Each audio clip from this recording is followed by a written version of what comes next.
Good evening, everyone, and thank you so much for joining us tonight for the power of connecting young adults. My name is Jerry Williams, and I am the founder and president of Myositis Support and Understanding Association, and I'm also a patient living with myositis. And joining me from MSU today is one of my fellow board members, Caitlin Ray, who is also, well, not also, but who is a young adult living with dermatomyositis. And she'll be helping me moderate this webinar tonight. So thank you, Caitlin. So kind of going back to my Freudian slip, while I may not be a young adult any longer, I was a young adult when I was diagnosed at age 27. And I had to leave the workforce to go on disability. It's just a huge factor in how I saw myself as living a successful life. I had just been recently promoted. Things were just going so well, and then I got hit with this disease. And as a young adult, there are different factors that are involved. You're starting out life, you're building a career, relationships, just so many different things. And today, what we want to do is we want to talk about young adults, the unmet needs and the different experiences and how we can get young adults connected, not only to thrive, but to also kind of push things forward. We need a new generation of advocates for myositis, other rare diseases, and other more common diseases. So today we're going to hear from Seth Rotberg and Morgan Gleason, and they both have very different perspectives as young adults advocating for those with rare and chronic illnesses. I'm going to do just a brief introduction, and I'll allow them to go into more of the details of who they are. But Seth is a patient advocate and a motivational speaker. He's also the co-founder of Our Odyssey. He's a carrier of a rare genetic disease known as Huntington's disease, which unfortunately took his mother's life.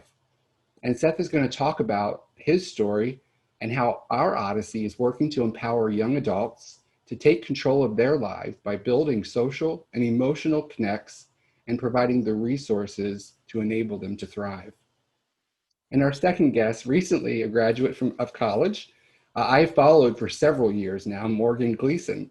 And I remember so well when she released a video talking about, all the beeping and the buzzings and the being woke up. She was in the hospital at the time, and how you just cannot rest in the hospital. So she's put a lot of focus on the patient experience and how do we improve that. So she's going to be talking about her experience of living and growing up with juvenile dermatomyositis, and again, working on the patient experience. So we're really excited to have both of them joining us today. And, I want to start out by sharing with you just a quick video of kind of what I'm talking about so that you can see how impactful this video is. Oh, no, I don't care. Like, do you need sleep to heal? No, I don't think so. Like, that's crazy. Like, who needs sleep? That's not important.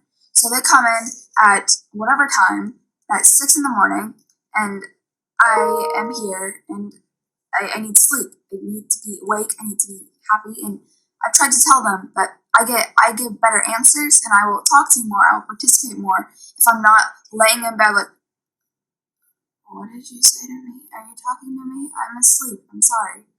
Yeah, so that's not going to work if you're not getting me engaged and talking to you. And that's how people work together and do things, because they talk. And if they don't talk, then it's bad. It's just not good. It's not good. And it really annoys me too when they ignore you and they try to talk to your parents. Like, I am 15 years old. I know that's not that old, but at least I should have some say in what I want being done to me. Like, I am the patient and I need to be heard. Like, I am the patient. It's going to end up happening to you anyway. So if you try to leave the room to protect me from whatever, it doesn't work. I would like to hear what you're about to do to me. If you're about to poke me with a freaking needle, tell me. If you're about to cut off my arm, tell me. I need to know. I remember when that video was released and how powerful that was for me. And she has created other videos. So please search YouTube for Morgan Gleason and you'll find them all. But just kind of moving forward here, I would like to welcome Seth, who's going to start things off for us. Seth, thank you for joining us. Yeah, thank you for having me, and thanks for sharing that video that, Morgan just, as a young adult, really just advocating for, that service and be treated as a person versus as a data point or as just another quote unquote patient. And so I think what's important is how we can really empower young adults to speak up, share their story, and really take that next step for a better tomorrow. And so I'm going to kind of start off here. So I'm going to share a little bit about my story and then talk about our Odyssey, which, as Jerry mentioned, is a nonprofit that provides year-round social emotional support to young adults impacted by a rare chronic condition. And then I'm going to kick it off to Morgan, who's going to share a little bit about her own personal journey being a young adult, impacted by JDM and understanding, what that was like growing up as well. So, to start off, I'm going to kind of share a little bit about how I learned about Huntington's disease in general. And it really started when I was about 12 years old, and my family and I noticed something was a little different from my mom. She had poor movements. She was slurring her speech. She was just really just uncoordinated. We had neighbors who thought that she might have been drinking during the day because of kind of these drunk-like movements. But then there was also the mood swings. So one moment, her and I are having a normal conversation, and then the next, we're in an argument or she's simply depressed. And the doctors were just labeling it as her having bipolar disorder and major depression. But we knew it had to be more than that.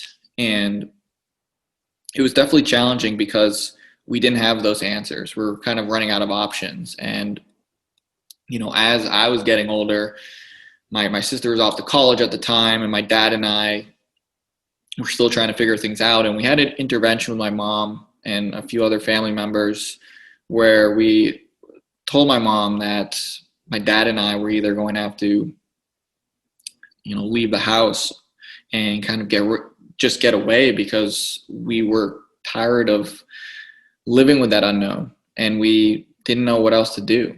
Or we could check her into a mental facility to have these tests and evaluations done. And luckily she chose the latter. Not too thrilled about it, but who would be if you were told by your family that you're going to be checked into a facility? But luckily that gave us those answers. It gave us the answer of her being diagnosed officially with Huntington's disease. And so this disease slowly deteriorates a person's physical and cognitive abilities. And as Jerry mentioned, my mom battled this for about 17 years before unfortunately losing her battle about 5 years ago. And what it did was essentially she lost her independency. She lost her ability to do most things that people can do: talk, walk, eat, think. And, growing up, learning about this when I was 15 years old was very tough because I learned that there was nothing I could do about it and that there was no effective treatment. There was no cure. But more importantly, there wasn't anyone that could connect and relate to me. I think that was the challenging part for me, was that I didn't know where to turn. I didn't know who to turn to. I felt kind of isolated and embarrassed, in all honesty, to be out in public with my mom because of those stares.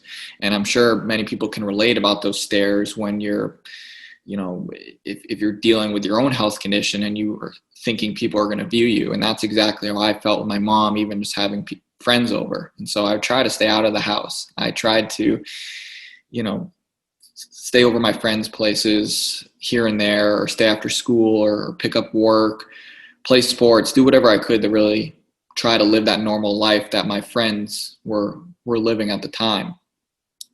But, I realized that eventually that I'm at risk and I have a 50-50 chance of inheriting this condition. It's a simple flip of a coin where I may or may not get it and may or may not end up just like my mom.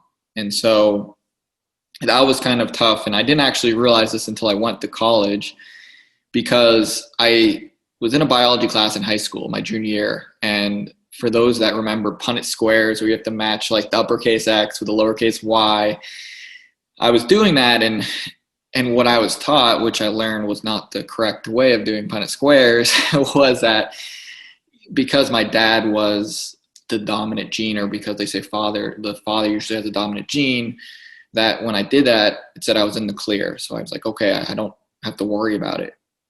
But when I went to college and I did my research and went to what most of us do go to, which is Dr. Google, I learned that I may end up one day like my mom, and that it wasn't what the Punnett squares told me. And so when I realized that, I felt like I had to do something. I wanted to get more involved because those previous years, I felt kind of guilty because of how I treated my mom or just treated my family, because I didn't know how to deal with it. I wasn't really taught a certain path or a certain journey of what to do when you're dealing with a sick family member or sick loved one, or what to do when knowing you might inherit that same disease. And so I decided to put on a 3-on-3 basketball charity event. I said, let's do some fundraiser to raise money and awareness for this disease. I was doing this when I was a full-time college student, and really it was just an opportunity to make a difference, but also it was my way of coping with the disease, because I knew that, you know, my future was still kind of up in the air.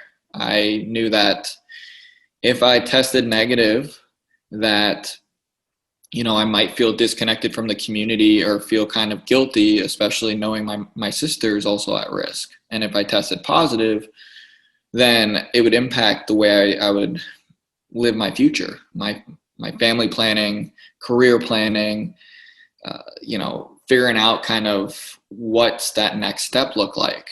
And so I kept thinking about it. I kept thinking, do I test or do I not test? Because it's a very personal decision to learn about a diagnosis, especially knowing that there's no effective treatment or cure. But because it was mentally draining each day, I decided to go through genetic testing, found out I tested positive, found out that, you know, it could impact my life.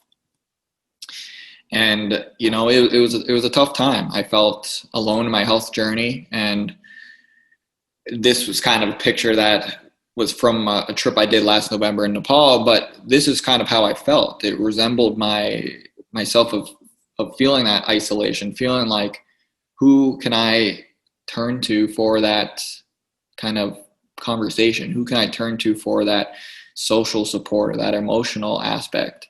And to be perfectly honest, it was tough because I didn't know how to talk to people about it.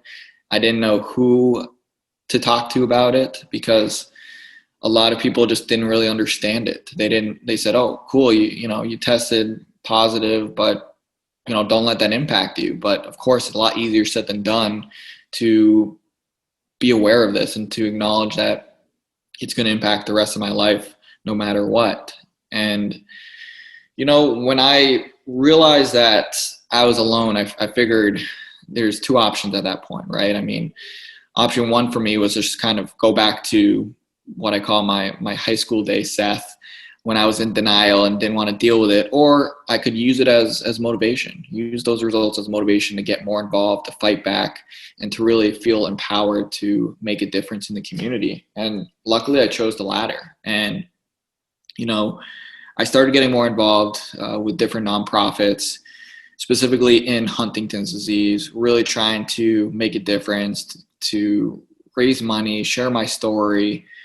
But, you know, when I was connecting with people, I still kind of felt lost because I didn't have my people, right? My community that I could rely on throughout this kind of health journey.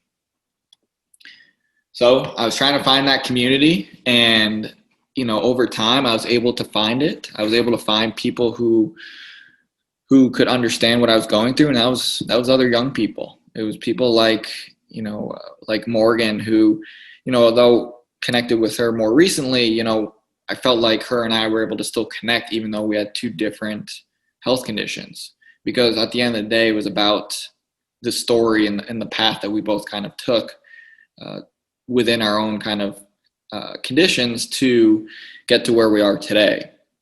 But, this took a while to find these people. I didn't realize that there was other young adults dealing with the same thing. At first, I thought it was just me on my own kind of island. And then slowly over time, started connecting with other young adults, not just from Huntington's disease, but all these different rare diseases. I mean, there's over now, I think they say over 7,000 rare diseases. And if you look at rare and chronic conditions, between the ages of 18 to 35, there's I believe over 10 million young adults who are living with a rare chronic condition. That's a lot of young adults. And as I was connecting to them, I realized there was something missing, because a lot of these patient advocacy organizations within these specific disease states will provide some type of support for young adults, but they're also trying to do all these other amazing things for the community, and it's just tough to do it all. I've been there before, and I understand the challenges of trying to help everyone out. And so I started talking with other young adults about this idea of, hey, would you be interested in connecting with young adults from other communities throughout the year versus that one-off kind of approach of, hey, let's meet up at an event or conference and then I'll see you the same place, same time next year. And a vast majority of people are saying, yes, I'd love that. Who's going to do it though? Are you going to do it, Seth? And it was at that point when I said, you know what, let's make this happen. Let's provide this year-round support, and let's help other patient advocacy organizations by empowering these young adults to help get them more involved within the community by providing this social and emotional aspect that was missing for quite some time. And so we created our Odyssey last year in 2019. So we're still what I call in the baby stages. And it's interesting because, we're always trying to do more and more, but we also realize that you can only do so much, and that you have to kind of remind yourself that even as a small organization that, try to reach out to others who can help get involved as well. And so, our mission is to connect young adults with who have a rare chronic condition, health condition, with social emotional support in the hope of improving quality of life. And so with that mission, it's really, again, touches on the idea of providing year-round social emotional support, young adults who are 18 to 35. And the reason for that is because we looked at kind of the cancer space, and young adults in the cancer space went 18 to 39. And so we figured, well, let's maybe go 18 to 35. I saw a few other patient advocacy organizations in the rare disease space go to that 35 age range. If we get someone who's 36 or 37 or 38, they can join us too. We're not going to say, hey, you got to go. But, our goal is really to provide that sense of belonging, provide that community that I was missing growing up. And I feel like many other young adults may miss out on, because they have their friends, but then they have their kind of rare and chronic community friends as well, who kind of understand the complexities of it, but are also there to, talk about just life in general, right? I mean, it doesn't always have to be about the health condition. And I think that's what we've realized with our platform, is that it's not just to discuss the ins and outs of health, but, we've talked about just COVID in general, mental health. We've also talked about sports. We've talked about online gaming, paint night. I mean, the list goes on. And so it kind of shows that it's important not to be defined by the condition, but to kind of be defined by who you are as a person holistically. And so to go through some of our programming, we have kind of these three main buckets: our in-person meetups, our virtual meetups, and then our topic-specific meetups. Of course, our in-person meetups are not happening due to COVID. We're hosting them last year in Philadelphia and DC, and this year we had, right before COVID, we had another one in DC, another one in Boston, and we're hoping to do some more in Philly and DC and maybe even New York. But we quickly knew we had to turn to the virtual component of it, and it's been quite the ride for sure, because we were hoping to do 4 virtual meetups, 1 per quarter, and that actually turned out to be a lot more. And then the other part of it is topic-specific meetups. So not just having the virtual meetups, which are more informal, but topics that address the unmet needs of young adults. And so we've held 2 so far, one on navigating your career, another one on college planning. We're going to have another one on mindfulness, another one on grief and loss, and then the list goes on. And so we're excited to do that as well. And so as mentioned before, our plan was 10 in-person meetups, 4 virtual meetups, sounded great. And then we're like, wow, COVID hit. What do we do now? And in reality, we had 2 in-person meetups. We've had 31 virtual meetups from, probably around March until today, and then 2 topic-specific meetups as well. And the reason I bring all this up is to show that, when there's an unmet need, we're there to try to help. And we're there to help try to find what's the best fit for young adults, because each person's need is going to be different, but we're trying to meet them where they are versus trying to figure out, okay, let's throw all these programs together. But we really just dove deeper into it in the conversations. We asked them, say, what are you interested in learning? And I think that's the important part of young adults in general, is don't be afraid to speak up and share your story or share your thoughts and how you feel. Understand that you're not alone in this journey, and that there's other people out there who will understand you, whether they're living with the same health condition or not. There's a lot of similarities. And to kind of sum it up is this quote that really stood out to me from a young adult who's attended several of our virtual meetups now. And it reads, "This group has really opened my eyes in realizing that I'm not alone, but most importantly, that I don't have to be alone in this journey." And it's something that resonates with me and kind of reminds myself of I'm not alone either. And none of us should be alone, but knowing that you have that support system, that you have that community there. And sometimes you just have to take that extra step to find who that point person is, who's going to be maybe your, accountability buddy, or who's going to be your new, maybe best friend. We've seen in our meetups, just some young adults who were able to now stay friends and stay connected beyond just these meetups. And that was our goal, is to provide that social aspect. We even had 2 young adults who didn't know each other prior to a virtual meetup, found out they lived actually near each other, and have met up, social distance wise, but have met up several times now just to connect, because they understood each other and they were able to say, wow, there's someone in my area that knows what I'm going through. So really, the hope is that we can stay connected. That's kind of, put my email address as well as personal or the generic email address as well, and then our website. Find us on social media. If you're not already following us, please send us a follow. If you're interested in getting involved, don't hesitate to reach out, because we're really just here to help, be kind of a helping hand or a voice for young adults, and really figure out what's the best next step for them, and how can we help them along their journey. And with that being said, I want to pass it on over to Morgan, and she'll share a little bit more about her story and how she came to be this awesome rock star advocate that I was able to connect with, I think, last year. So here you go, Morgan. It's all you. My name is Morgan Gleason. Like they just said, I'm a 22-year-old recent college graduate. And over the past 11 years or so, I've accumulated a lot of knowledge and experience with the healthcare system since I was diagnosed with JDM in 2010 at the age of 11. And so over the past decade or so, I've, I've kind of figured out a lot of things.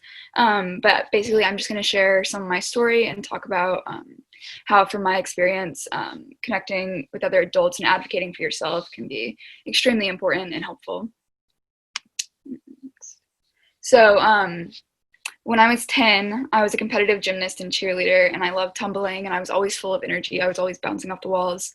But slowly, over the next year and a half or so, I started having a lot of symptoms that didn't necessarily seem like they were related. It started with some pretty weird rashes on my elbows and hands, which we thought was just rug burn from me tumbling all the time. And I broke several bones doing ridiculously simple things like walking down the street. I rolled my foot and my bone cracked, so that was really fun. And then I was also always constantly complaining about headaches and stomach aches pretty much daily. And I never wanted to go to school because I was always too tired, and my mom thought I was just, being a brat and didn't want to go to school, but turns out there's actually medical reason for that. I still tease her about that to this day. But eventually we pretty much noticed that the rash was on all of my joints. And so, next slide, please. So the rash that was on all my elbows, knuckles, and knees and ankles is pretty much what led me to my diagnosis. My primary care doctor, pediatrician, sent me to a dermatologist who basically took small biopsies of my knee and elbow. At the time, I thought that was pretty serious stuff. I was scared of the biopsy, but little did I know what was coming. They thought that I had psoriatic arthritis or lupus, and they were just taking the biopsies to get treatment or get the insurance to cover my treatment. But then a week later, I was in the room when the doctor told my mom that I had a rare life-threatening autoimmune disease called juvenile dermatomyositis.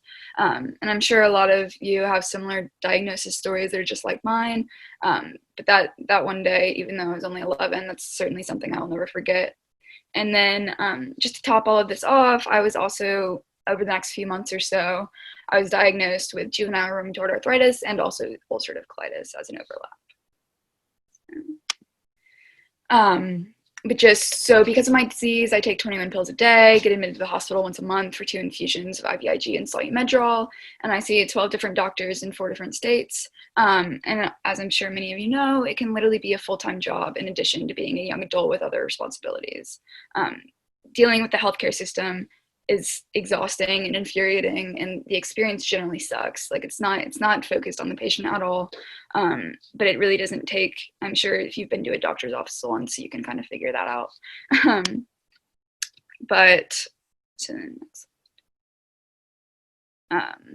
So then as an 11-year-old, I didn't even understand what the concept of a chronic illness was. And it was very scary and very, very scary to get such a big diagnosis. And my experience with healthcare and going to doctors before all of this was just for small everyday kind of things. Like I said, I broke a couple of bones, things like that. I had strep throat. I took antibiotics. I took those for a week, and then I was fine and I was all better. And I really had no idea what exactly was coming. I had no idea that over the next 10 years or so, I would be in and out of the hospital pretty much every month. And as scary as it was to realize that, so then I also, I just really didn't realize how much of a big thing this was going to be and how much it was going to absolutely change my life. So these are kind of just a couple of examples of, how everything completely changed. So it literally got completely flipped upside down, and in more ways than just not understanding, or in more ways than just learning what a chronic illness was. I was completely thrown into this completely complex and confusing healthcare system with no knowledge of how it worked at all. Because, I was 11, so, but then also people just aren't taught that. Even now, there are certain things after I've been doing this for 10 years that I have no idea how to go about getting my records requests or having to jump through hoops, things like that. But so just people are so often just thrown into the healthcare system and been good luck, figure it out. But so not only that, but like I said, I was also a cheerleader and gymnast, and I was extremely active. And all of my friends in my social network were linked through this sport. And when I was diagnosed, I had to stop doing all of this because obviously I wasn't at practice and competitions, and I pretty much lost all my friends. And I was only 11 and in between 6th and 7th grade when I was diagnosed. So at this point in time, my entire identity was based around being an athlete and cheerleading and, doing all of that. And I just remember asking, since I wasn't able to, I was too tired, I was too sick to be able to continue doing that. I was kind of left with an identity crisis. I was I don't know who I am if I'm not a cheerleader, which sounds a little bit ridiculous now, but when I was 11, that was like, you know, my whole life. And so I also had to start going to the doctors so frequently, and I had to start getting infusion of steroids, Solumedrol, every single week. So I'd have a home health nurse come to my house and stick me and pump me full of steroids, which made me like angry and like worse than just normal like preteen stuff. I was always angry and sad, and like it just completely changed my personality as well, not only physically, but so I also was terrified of needles too, so I had to figure that one out. When they wanted to do labs to do the first tests, I was like kicking and screaming and crying, and you know, obviously I've gotten over that now. But I also had to switch to half days with online school because I didn't have enough energy to go to school all day. And that was also scary because it kind of set me apart. Like I didn't go into school until like noon or so, which was obviously different than everyone else, and it kind of set me apart. And literally being different and like being different in 7th grade is never a good thing at all. So that was pretty horrible as well. And then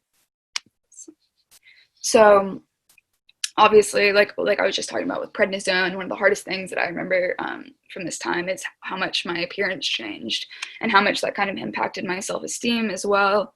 The medications and steroids I started having to take made me gain a lot of weight. I went from like 65 pounds to about 100 pounds in a few months. And when I left 6th grade, I looked like the picture on the left. And then when I came back for 7th grade, I looked like the picture on the right. And so I still really hate looking at these pictures because it kind of reminds me of like that, like that's just like that appearance of me is so closely tied with just like bad experiences and not fun memories. And so, and then like I said, it was also changing my personality and things like that. So that was all extremely difficult for me to deal with. But I'm sure a lot of you who have been on steroids like completely understand that. But so another one of the biggest things that helped me when I was first diagnosed was being able to talk to other kids who were going through the same things as me. Like I said, throughout all of this, I lost my friends because they just couldn't relate to what I was going through. And my priorities also completely shifted. I no longer cared about like the new shirts or what I was going to wear to the football game on Friday or things like that. Like I was more concerned about if my nurse was going to be able to get my IV started without sticking me 4 or 5 times like in a row, or how am I going to manage like doing all my schoolwork when I can barely get out of bed. And while it really did suck at the time not being able to relate to any of my friends anymore, it definitely has given me a much bigger perspective on life and what is actually important, which I am thankful for. It made me mature in ways that nobody at my middle school like necessarily understood until later.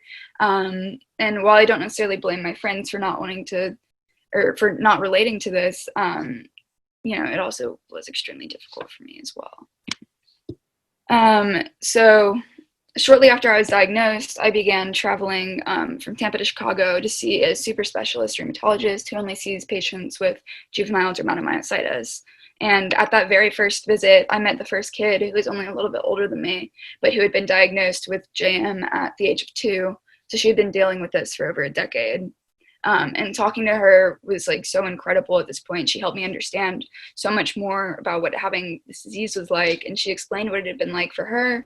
And she was the first person my age that I had met that I was really able to relate to what I was going through. It was still the summer at this point, and I was really worried about what life would be like when when I went back to 7th grade in the fall. And she kind of helped walk me through how she dealt with school and friends and her classes and things like that.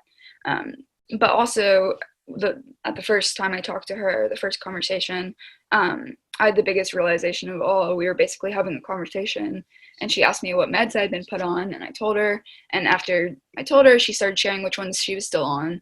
And this was a complete shock to me because I realized that she was still on medications like a decade later, and that was terrifying. And I really had no idea that I was going to be on medications for the rest of my life unless I go into remission, which hasn't happened yet. But so this is also, I was talking about how I didn't really understand what a chronic illness was. This is kind of like the big like slap in the face, like this is what you have to deal with. And so next slide. So one of the other biggest things that helped me a lot was discovering Cure JM, which is obviously the charity that is trying to find a cure for JM. And around this time as well, my mom was really active on their Facebook group and talked with some of the other parents whose kids had JDM. And she was able to get a much clearer picture of what our lives were going to be like. And so a couple months after my diagnosis, Cure JM was doing a fundraiser for the Pepsi Refresh Challenge. And so at this time, this was kind of the first time that I saw such a big, like, such a large amount of people with the same disease as me sharing their stories. And I was kind of able to, because I think at this point as well, I was kind of in denial.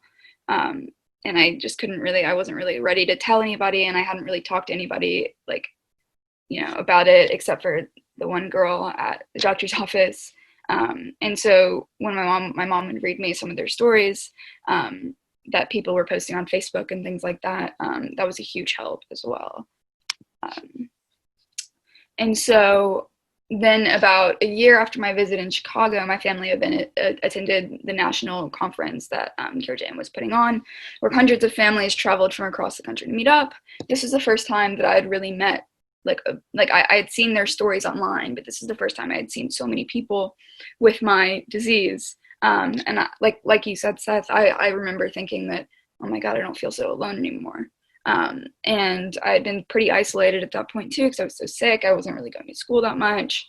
And so I hadn't really been able to spend a lot of time with other kids my age. And this was like a great opportunity for me. And it really helped me a lot. It kind of helped me not be so negative, because I was really struggling at that point as well. And so, so since then, I've gone to every Cure JM conference since 2011, and however, these conferences do look a little bit different to me now. Now I'm the older kid that helps explain what all of this means to the newly diagnosed kids and their families. And I really do enjoy offering the support and being able to help families who are losing hope or who are terrified or who are terrified of their kids' future. And I always really love seeing the relief in the parent or the kid's eyes, and helping them also helps me in a way as well. Another thing that I have found that has helped me the most is I found like a great group of other college-age people, one of the pictures, and who we kind of formed like a really close bond. And every time one of us is upset or angry about something, or just kind of bitter, just needs to vent, we all kind of offer each other encouragement and vent to each other, which is really, really nice. And like every time I get my infusion, I let them know that we are just I let them know, and they were just able to understand it more in a way than my other friends are. Like, I have other friends obviously, but they, like, whenever I tell them I'm going into the hospital to get my infusion, they're like, oh my God, are you okay? I'm like, yeah, it happens every month. But like, obviously people who've been in the healthcare system and have gone through the same treatments, they obviously understand what that actually means. And so another thing that helped a lot with, or another thing that talking to a bunch of people my age really helped with, was when I was going to college. There was a lot of, so my nurse at my new rheumatologist at school, she helped me a lot to understand what necessary accommodations there were, or what she thought would be the most helpful. And by also talking to her, and then also talking to other kids my age, they were like, oh, make sure you get make sure you get an earlier registration spot, so you can pick like the times that are going to work best for you with your disease. Like, maybe you want them later in the day so you can sleep in, or maybe you'd rather just get them over with in the morning. And then obviously having a note taker, close parking, relaxed attendance, those were all super, they helped me a lot when I was in college. And I also now, I kind of pass that information on to other JM kids who are heading to college. And we now kind of, through this, we kind of formed a list of common accommodations and a sample letter for, that people can give to their doctors if they don't necessarily understand. And so another thing was when I was a freshman, I got the flu and I had a huge flare, and I got to the point where I couldn't wash my hair and I got pretty weak and I was terrified. But I was also I was also a long way from home. This is my first couple, because I went to school in Alabama and I'm from Florida. And so I wasn't close to my family at all. And it got to the point where I couldn't lift my arms up above my head. And I hadn't had a flare like that badly since when I was first diagnosed. And so I couldn't really I couldn't really talk to, like I said, the people that I had made friends with in college. They couldn't really understand the way that, obviously this group of friends that I made. So that's always it's always really nice to know that that's something that I like, that those people are something I can fall back on. Another thing, or like when I talk to various other people about, my doctor is starting me on a new medication. Have you had this? What do you think about it? And they kind of share their experiences with it and whether they would recommend it or not. And so I also, another example of this is when my doctors, because I am a hard stick with my IVs after getting so many fluids pumped into my veins for 10 years. So my veins are pretty dried up, and they wanted me to get a port. And I've always been very much against that. I don't think that's the best fit for me. I don't really think that like that's what I need. I mean, I think it would be nice, but I've also heard a lot of horror stories from a lot of other people my age who have gotten it. Like one of my best friends actually, who has it, Anna, she got a port recently and she had to get it taken out because they gave her blood clots like immediately. But so like I feel like at this point I've talked to so many different people there, and there are some people who have like amazing experiences with ports and they love them so much. And I feel like I've kind of heard all sides of the story because I've been talking to other people and I've been connected to other chronically ill kids. But then another thing I just kind of wanted to talk about, advocating for yourself as a young adult and just as a patient in general, not even a young adult. That's always one of the things that I always talk about, is like that, for example, with the port. I think you have to kind of build a close enough relationship with your doctor for them to be able to respect your opinion on certain things. I'm like, I really don't want to port. And, my old doctor, the one that I had in Florida, was kind of like, would have probably pushed it at me and been like, no, like you need to get this, like do this. But now, like, I feel like I've formed a close enough of a relationship with him that every time if I tell him, hey, I'm really not comfortable with that, I don't want to do that. It's shared decision making is huge as well. And so kind of just being able to collaborate with your doctors and do stuff like that. But then, next slide. So even though, so then I just wanted to quickly talk about my video as well that we played in the beginning. This video happened when I was 15 and in the hospital with aseptic meningitis as a side effect of IVIG. And I was just so sick of how I was being treated in the hospital. And I was just like, that's when I really first realized how not patient-centered like the healthcare system is, and how completely like it's not convenient or easy, or kind of, it doesn't really promote healing. Like you need sleep to heal. I said in the video, like there are things like that that are just so they just seem so like outdated, and like they would be common sense things, but they're still implemented into the healthcare system. Other things like how doctors' offices, you have to jump through so many hoops and different forms and emails and faxes to try to get like records or things like that, or even just set up an appointment. It can be so challenging for everyone involved, because I know it frustrates the people who are working at doctors' offices as well, and it frustrates patients even more because they're having to they're kind of having to jump through all these hoops and take time out of their day when they're not feeling well, and trying to get people on their side to make things more accessible for them, which isn't right at all. But I've always been a huge advocate of advocating for yourself and kind of knowing what's best for you, and then kind of not taking no for an answer. Because if there's something that that like is going to help you, just a quick example and then I'll be done. But right after this video, after I got aseptic meningitis, I had it 3 times in a span of like a couple months. And I was missing so much school that I had to start doing hospital homebound. And so I basically, which is basically where they would send teachers to my house and I wouldn't go to school at all. And after I started kind of getting better after the meningitis and I started getting stronger again, my doctor was really pushing for me to go to, he was really pushing for me to kind of go back to school. And I was like, I really don't think that's the best option for me right now. I'm still flaring pretty badly. I'm not doing super well. And I found that by being able to just do my schoolwork at home and not have to leave the house as much and not have to go spend like 8 hours of my day sitting in a classroom, I was able to have more energy to not only do my schoolwork, but also do things that I enjoyed, where like in the past, like I would have gone to school and then I would come home and take like a 5-hour nap and then like try to do all my homework and then go to sleep. And there's like my whole day gone.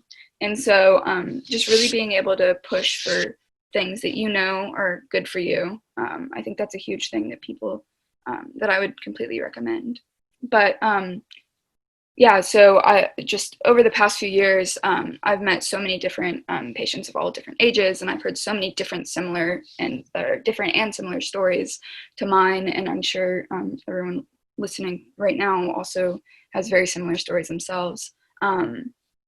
But not only does sharing your story and listening to other stories benefit you as an individual, you are capable of making real change for other individuals and in the healthcare system.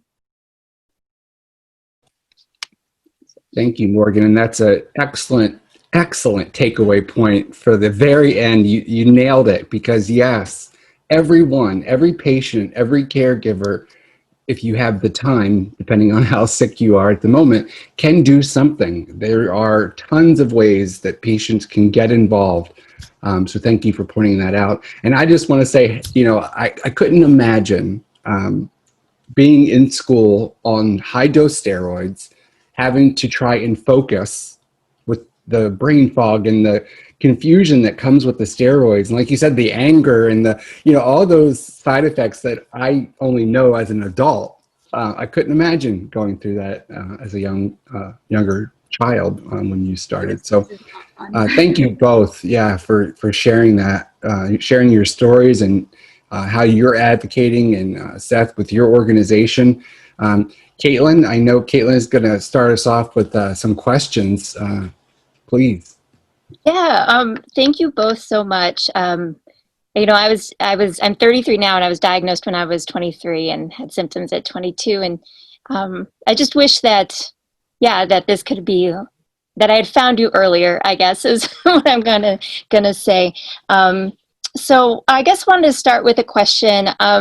One challenge of being a younger person with a chronic illness or a rare illness is being off of the kind of schedule that you're like supposed to be on, and it's like a cultural schedule, right? It's like, it might be getting or like learning to drive, or graduating, or getting married, or having a kid, or buying a house. And so being somebody with chronic illness, you find that gets thrown right out the window sometimes, and you have to go on your own. But it can be really hard, and I think it contributes to what Morgan, you were talking about, kind of losing your identity, or like losing your friends and your peer group. And I was just, I was wondering if you all had, what would you say to someone who's starting to feel like they're losing who they are, or losing, their friends and their social group? What advice would you give them? I personally would probably say that just that it's going to be okay, that it may not seem like it will at the time. Like, it definitely won't seem like it will, and it'll seem like your life's never going to get better, and then it sucks, and you're always going to be feeling this awful, and you're going to be miserable for the rest of your life. But you're not, because I kind of didn't really touch on this, but when I stopped cheerleading and doing all of that, I stopped doing that for about a year or so, and then I got into riding horses instead. And so I got a whole new group of friends through that, and that kind of became my identity, as well as once I started advocating for myself, that's also become part of my identity.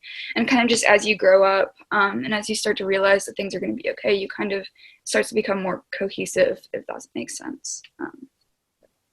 Yeah, and I would just add, it's interesting because as Morgan mentioned, when you live with any type of health condition, you grow up a lot faster than your friends. I mean, in a few weeks I turned 30, but I feel like I'm turning 50 or 60 because I'm just, you mature so much faster and you go through a lot more when you're a young adult. And what I tell people is just like, you can try to plan for the future, but at the end of the day, like, go on your own time and kind of remind yourself to take things a day at a time, because life is too short sometimes. I mean, we look at just this past year in 2020, and I'm just surprised that part of me is like, wow, it's still 2020, but then other parts like, wow, it's already October.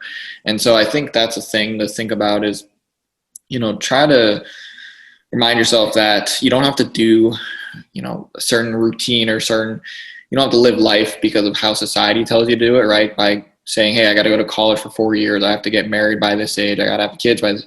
Do it on your own time that you feel like is going to be most comfortable for you, and really just know when you do have those tough days, find that support system, right? Find those people that you can connect with, your peers, family, or professional support if you need to go see a therapist. Find what's that kind of routine for you when you do have those tough days, so you can kind of get through to the next one. I think that's an excellent point, touching on the mental health. Sometimes, I think oftentimes, our mental health is left to the side. I know that my doctors, in the 18 years that I've had dermatomyositis, my regular doctors, specialists, whatever, they have never addressed my mental health.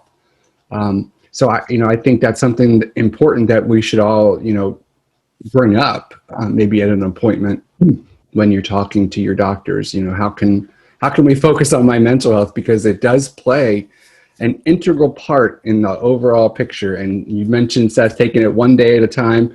And you know what? There's some days where you might have to take it an hour at a time, just to get through that day.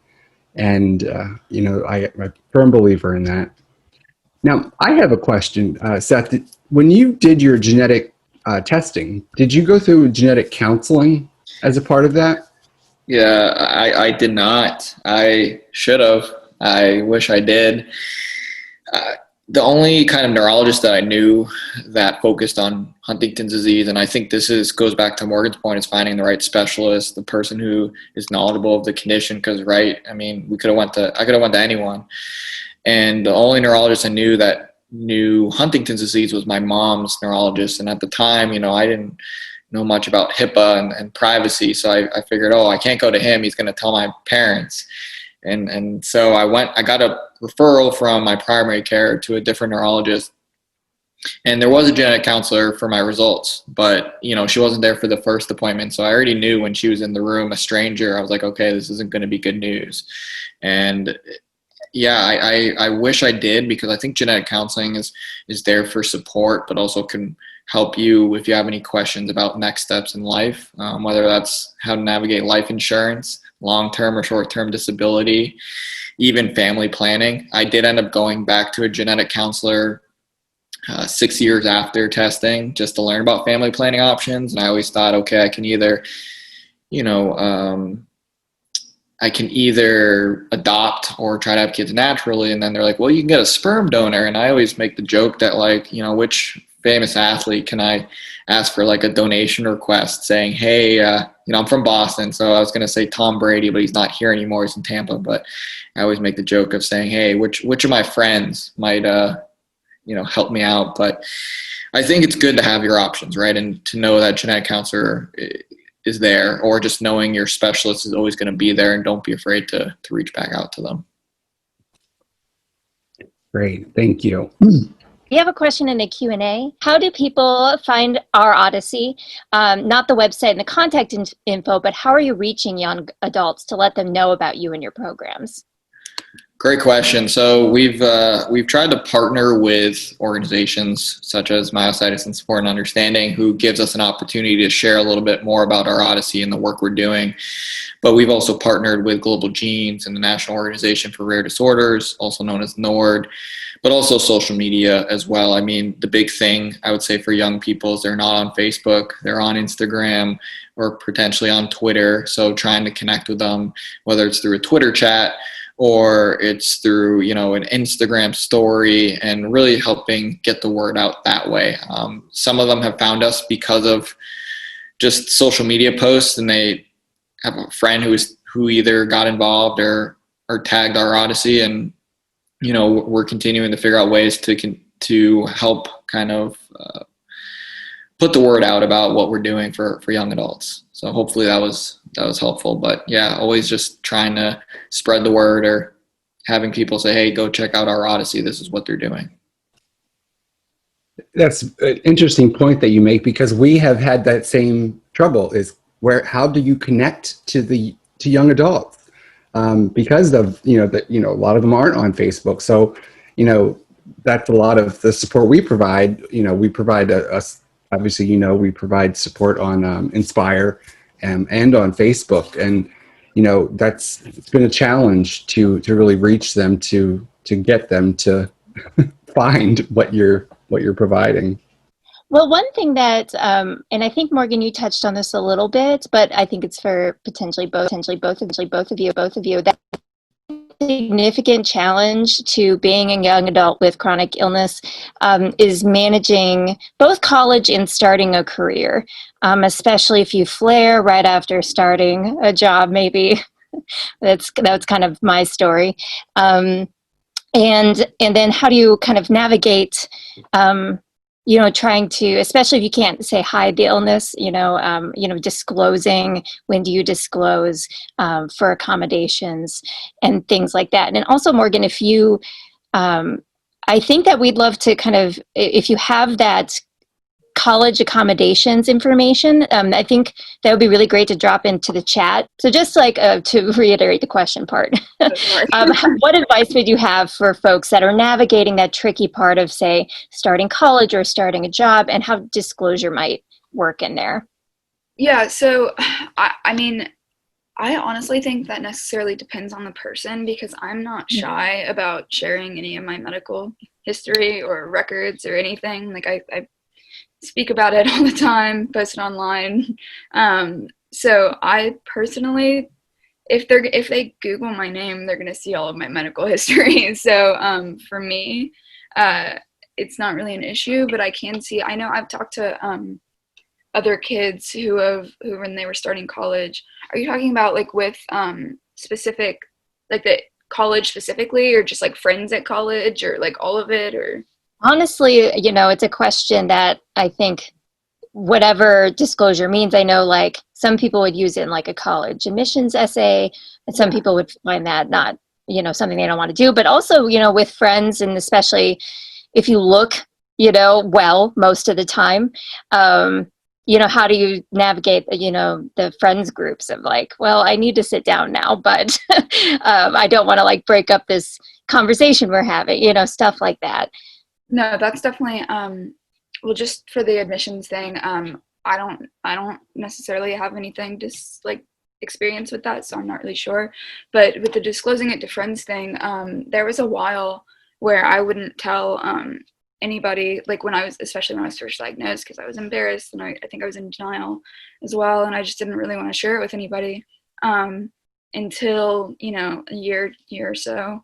So I got a lot of, especially like that picture of me with my face blown up, I got a lot of questions there, and I was bullied a little bit about that. So, but I still didn't like want to tell anybody, because that would have been like even weirder. I don't know. I think I was like overthinking it. But, and then even when I got to college, actually my boyfriend at the time, I didn't tell him that I had like an autoimmune disease until about, I don't know, 3 or 4 dates in.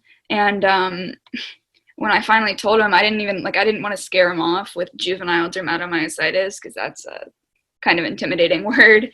So I was just like, oh, I have an autoimmune disease. He's he's like, oh, cool. And then I didn't find this out until like a year later. He was like, oh yeah, when you told me that, I totally thought you had AIDS. And I was like, yikes. So after that, I was kind of like, I'm gonna start being more specific, because I feel like I've mentioned like autoimmune disease before and just been like, oh yeah, autoimmune, like, because I feel like that's something people know. Apparently not. So I've been a little bit more specific with it recently, but yeah. Interesting. Yeah, I was just gonna say, when it comes to disclosing, it's tough. But I always say to people that, like, once you put your story out there, you can't really turn back. So just kind of be mindful of what you say, how you say it, or who do you say it to, right? I mean, and I just say that more for, like, media purposes, right? If you're trying to share your story with the local newspaper, right, making sure that they quote you correctly. And because it's happened to me before where, I had a 30-minute conversation and they only used one little piece about how I tested positive for Huntington's disease, but not anything else. So I was like, wow, like, you want to make sure the right piece is out there. But similar to Morgan, you Google my name and everything pops up. Everyone's like, no, it doesn't. There's literally no other Seth Rotberg on. I looked. Everyone puts an H in it, and so I realize that with social media now, right, people can just Google you, and so if they're going to look it up, they're going to look it up. But I try to disclose earlier on, just because it is a part of my story. It's a part of my journey. I mean, I work in this space professionally as well, and so I think it's important for people to be aware of it, but not to define me by it. And I think that's what people, especially young adults, will learn is, trying to surround yourself with those people who will understand what you're going through, won't look at you differently, won't treat you differently, right? I remember I had one friend who, when I told her about, the story or my news, each day they would text me, how are you? How are you? I'm like, I'm great. How are you? Right. And I think that's the thing, is I wasn't going to change overnight. And even if I was, I think it's just more of, hey, when I'm ready to talk, I'll share, I'll be open, I'll be, more comfortable sharing about it. So it's tough, I think, disclosing in general, right? It depends on the situation. When you're talking work related, right? Some people, if you have an HR person, it might make sense to speak with them about it. There is like the GINA Act, which is the Anti-Discrimination Act for genetics. But, there's, of course, other people there's loopholes, right? They can say, hey, we're looking for someone else or something else. But that's kind of my thoughts on that. There is one topic that I would love to address and get any feedback, because we hear it a lot in our support groups. Where do people like us living with chronic illnesses, and not even just young adults, but I guess for the young adults, for this audience, where do you meet people if you're looking to date? Oh, I know, that's a tough one. I mean, it is. There is no, COVID times, right? You're kind of, I guess it's like COVID times is like the online dating apps, but even then it's like eventually talking with them about it and whatnot. But yeah, dating's tough. I mean, it's not easy. I've learned a lot about the ins and outs of dating just because of my own experience of when do you tell them, how do you tell them, and you're really kind of interviewing them in some sense with making sure they're the right fit. But again, that you don't want them treating you differently or treating you because you might look or act sick. And so I think that's important, is to find someone that you get along with, not just based off of health conditions, right? I mean, that's the other thing is, if you're trying to find someone, you're like, oh, like they have the same condition or a different condition, but they get it, make sure that you have other things in common, right? Okay, we both enjoy hikes, or we enjoy going to the beach, or whatever, cooking, right? Versus, oh, like, let's not just talk about health related stuff 24/7. So that's right. just It'd be tough to build a relationship on, say, just a shared diagnosis, right? Yeah, That's not gonna, because you can relate to them easily, right? I mean, you can definitely connect with them on a personal level because they get what you're going through. But then you kind of have to say, okay, well, do I really have something in common with them beyond just kind of the health condition? I think that's where, it can trip people up sometimes to realize, oh, maybe I need to kind of expand my network or whatnot. But there's not an easy answer to it. I wish there was. I wish there was, just a place where people can go, but I was hoping that you had some kind of magic answer for those listening. well, Morgan, maybe. I was getting ready to ask, do you have anything that you'd like to add, Morgan? I will say I've actually found that by telling boys that I am interested in, by telling them that it's a really good way to weed people out. Like if they react badly to it and they don't want to have like the responsibility, or I tell them I'm going to the hospital, or I tell them about it and they act in a bad way, or they act like I don't want to be with that person anyways. Like I don't want to associate myself with that person anyways, because it's like very much a part of who I am. And if they can't accept that, then I don't want to date them. But I mean, I've had a couple of relationships now where they've all been like super great, but then I've met a couple of guys where I've told about it and they've been like, that's a little bit weird, and I'm like, okay, I'll not talk to you again, bye. But yeah, I mean, I don't, I've never really necessarily, I feel like it's a little bit different for you, Seth, because yours is obviously a genetic condition, and I mean mine is I mean it obviously impacts my life a lot, but I feel like yours is a little bit more difficult for people to really be okay with.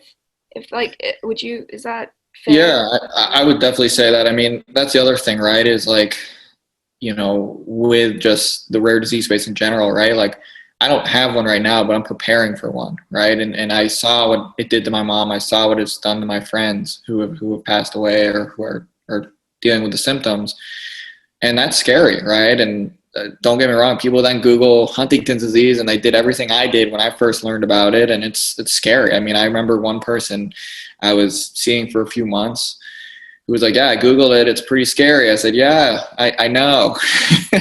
But that's the thing, right? Is like, you know, you're right though, Morgan, where you kind of weed people out and you understand that, you know, you find the right people, you find the right person eventually. It just, you know, don't feel like you have to speed things up because of your health condition. That was what my biggest takeaway was, is I was trying to speed things up because of what society told me, right? I have to get married by this age and have kids. And then also because I was like, okay, how many more years do I have until I might start showing symptoms? Okay, I want to make sure my kids, if I have kids, you know, have the good memories, because unfortunately for me, a lot of my memories are when my mom was sick. So I don't want that same thing to happen. And so it is a little different, but you know, the goal is to try to find effective treatments for all these health conditions, and at least try to find ways to slow it down or treat it or improve just quality of life. Yeah, well, I had a question about if somebody is interested, especially, you know, a young adult interested in getting into advocacy like the both of you, you know, what's one piece of advice that you would give them? I mean, I personally would say, I think one of the things, I mean, I kind of got into it kind of by a fluke. Like, I didn't intend to become an advocate. Like, it happened through my video, and then I started going to different conferences and speaking. But I would say that there are a lot of opportunities for patients at various different healthcare conferences and communities in general, where they're looking for patients to tell them what their issues with the healthcare system are. I mean, if you like, or even if, so obviously like CureJM was kind of a way that I was also able to get into it as well. So if your disease or something like that has some sort of group that's similar to CureJM, I would say that's probably a good place to start. And then, or if you don't want to be associated with that, I mean, there are a lot of places that you can find a lot of opportunities on social media, things like that, and kind of just looking at different, if they have something with patient experience or patient advocacy or patient-centered something in the title or in some sort of description in their conference, you'll probably be pretty accepted there, and people will want to listen to you. Yeah, and just to add to that, I would say, like, you know, start where you're comfortable, right? I mean, in this case, right, and I know Jerry just posted it, I was going to say it is the Myositis support and understanding, right? You know, reach out to them, see if there's ways to connect. Maybe it's writing a blog or doing a video or testimonial or fundraiser or anything like that. But I think it's really starting small. So like Morgan and I have been fortunate to do TEDx talks, and you don't have to necessarily do a TEDx talk to to get to that next step, I mean, I say start by sharing with, some friends, maybe then share it with your local community. Maybe it's through like the gym or the church you go to, or some other kind of group. And maybe it's local newspaper, radio, podcast, right? And eventually you become more comfortable sharing your story with people that you can take that next step, where it's maybe doing a speaking opportunity about it. I mean, I think it's really just start small and kind of try to expand from there. Don't feel like you have to run a marathon or do a huge gala event to make a difference, because my big belief is if you can just tell one new person or raise $1, you're making a difference, and you really need to just start there and then go from there. Excellent advice, and thank you. Yes, if anybody out there listening is interested in getting involved in the myositis community, like Seth said, we do welcome you here at Myositis Support and Understanding. We are much more than just support. We provide financial assistance for patients. We provide education. We're now looking at the patient-centered research side of things. There are a lot of opportunities. So if you have time, you have some skills that you want to volunteer, this is just one of the organizations. I know Cure JM is another excellent organization. And of course, I'm not sure what our Odyssey, I don't know if you have volunteers yet, if you're at that stage. But obviously, contact Seth. We'll provide, with the video, we'll provide his contact information and contact information for Morgan, that you can get in touch with them, and we'll provide any resources that they provide to us that would be helpful for the young adults. I do want to address, I know that we are out of time, but there was one question that came in with the webinar, and I don't want to leave it because it's a parent of a child who's 10 years old that has JDM, and I'll just read it to you. As we hit Australian spring, he is deeply depressed about not being able to go outdoors until sundown. Obviously, for those that aren't aware, the sun can be very bad for dermatomyositis, so we often have to avoid it. His two younger siblings and I are all locked down in his indoor hell and would love some inspiration. Was there anything that, Morgan, when you were going through your bad days, is there anything that your parents or friends or somebody did for you inside that maybe really kind of made a difference that you can remember that would be helpful? Or your own idea. The what? Or your own idea. Yeah. When I was definitely had a really rough period when I was first diagnosed in middle school. 7th and 8th grade were not good for me. And I struggled to kind of have the motivation to do anything. And I think that a lot of people, my mom, with that, she actually got a lot of our family to write emails or letters to me and kind of offer like words of encouragement, and she did it completely out of the blue. Like, it wasn't for anything special. She just showed me them one day. And that really helped me a lot. That kind of because I think part of the issue was I was feeling so isolated and alone and scared, and kind of seeing that physical form of people like offering me words of encouragement, like family, friends, just like anybody, that helped me a lot. Like that kind of like got me a little bit more motivated and made me feel not alone, which was really good. Great. Thank you for sharing that. So we are at the end, and I really do thank you both, Seth and Morgan, for sharing your stories with us. And we welcome you back anytime, because we could probably go on for another hour with the questions that Caitlin and I have. So we definitely welcome you back. And sorry, yeah, I was just gonna say thank you for having both of us. I mean, this was fun, and it's always good just to kind of reconnect, and for me, this kind of keeps me going each day, is just being able to not just share, but just learn. I learned something new about Morgan just right now. And I think it's cool just to hear that and see how much we relate. Again, even though we have two different kind of journeys, we still somehow meet in the middle where we're dealing with the same challenges or feeling how do we stay connected. And I think now more than ever, right, during COVID, it's important to stay connected and find, your support system.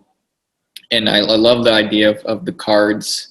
I think that's awesome. And I think just keep pushing and always here to help out if we can. Thank you, Morgan. Did you, either one of you have anything that you want to say before we go? Any final words? I don't think so, other than just thank you so much for having us as well. But Great. Well, thanks for joining us. And thank you, Caitlin. thank you. Appreciate it. Everyone have a wonderful night. We will be posting the video within the next couple of days. In the video, we will include the contact information and hopefully a copy of the slides. Well, I'll talk to Seth about that. Yes. Great. All right, everyone have a wonderful night. Please visit us at understandingmyositis.org, and we're happy to help you in any way that we can. Good night.